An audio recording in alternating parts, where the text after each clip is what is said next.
حضرت سلطان باہو رحمۃ اللہ تعالی علیہ کے ایک خادم ہوئے ہیں، ان کا اصل نام امیر بابا لکھا ہے بعض جگہوں پہ، لیکن ان کو کدن میاں، کڈن میاں، بڈھے میاں کئی ناموں سے یاد کیا جاتا ہے۔ بڑے درویش تھے، صاحب حضوری آدمی تھے۔ اکثر لوگ دم درود کرانے آتے تھے ان کے پاس۔ بزرگوں کے پاس لوگ آتے ہیں، اللہ کے بندے دعا کرتے ہیں تو اللہ خیر فرما دیتا ہے۔ آج کل کا زمانہ نہیں، اب تو دکانداری ہے نا، ٹوکن چلتے ہیں، تو اللہ تعالیٰ خیر کرے، حالات بڑے عجیب و غریب ہیں۔ تو ان کے پاس لوگ آیا کرتے تھے دم کرانے۔ انہوں نے نا دور ایک برتن رکھا ہوا تھا، تو کوئی آدمی آتا تو تھوڑا سا اس میں نذرانہ ڈالتا، تو کہتا حضرت جی میرا یہ کام ہے، یہ کر دیں۔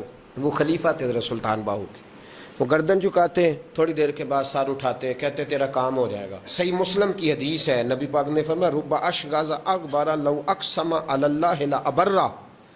اللہ کے کچھ بندے ایسے ہیں جو اللہ کو قسم بھی دے تو اللہ ان کی قسم پوری کر دیتا ہے۔ ان کے کپڑے مٹی سے بھرے ہوتے ہیں، پر اللہ کو کہہ دیں تو اللہ کر دیتا ہے۔ حضرت سلطان باہو کے وہ خلیفہ کہتے ہو جائے گا تو ہو جاتا۔ پھر کوئی بندہ آ کے کہتا یہ نذرانہ ڈال دیا ہے تو کام، گردن چکاتے کہتے اپنے پیسے نکال کے لے جا، تیرا کام کوئی نہیں ہونا۔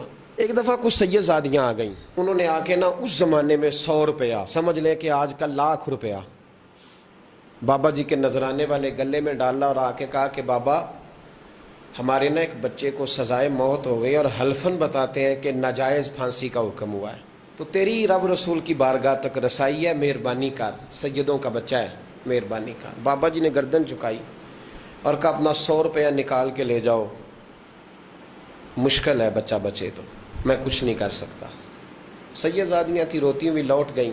بچے کی نانی زندہ تھیں، ان کو جا کے بتایا تو وہ رونے لگ گئیں، کہنے لگیں تمہیں بات نہیں کرنی آئی، اللہ کے بندے بڑے نرم دل ہوتے ہیں، تمہیں منانا نہیں آیا، ورنہ یہ ہو سکتا تھا۔ میں جاتی ہوں۔ وہ آئی، 100 روپیہ ڈالا اور بابا جی امیر صاحب کے پاس بیٹھ کے کہنے لگی بابا بات یہ ہے کہ ہم سید ہیں، ہے سارا ہمارے گھرانے کا، پر چلو آج تک رسائی تیری ہے، آج کل تیرے تعلقات مضبوط ہیں تو مہربانی کر، کوئی غلط بات نہیں، بچے کو پھانسی غلط ہو رہی، مہربانی کر۔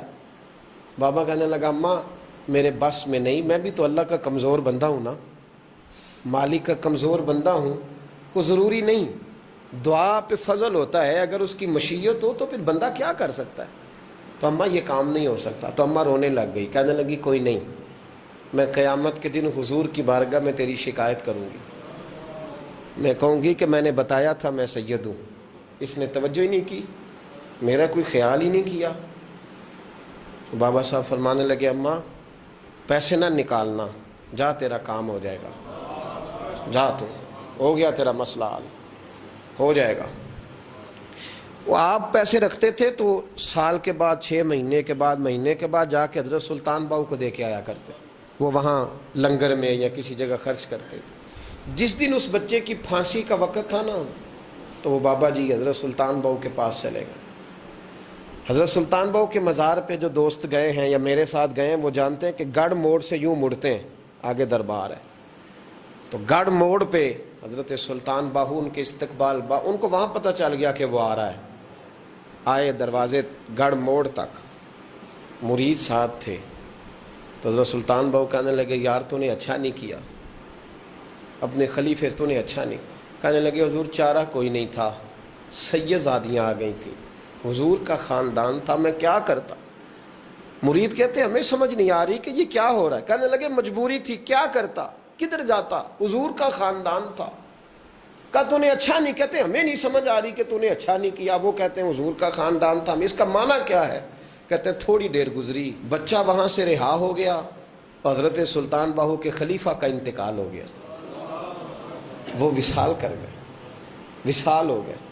آپ نے جنازہ پڑھایا، دفن کیا، تو غلام کہنے لگے حضور یہ ماجرا کیا ہے؟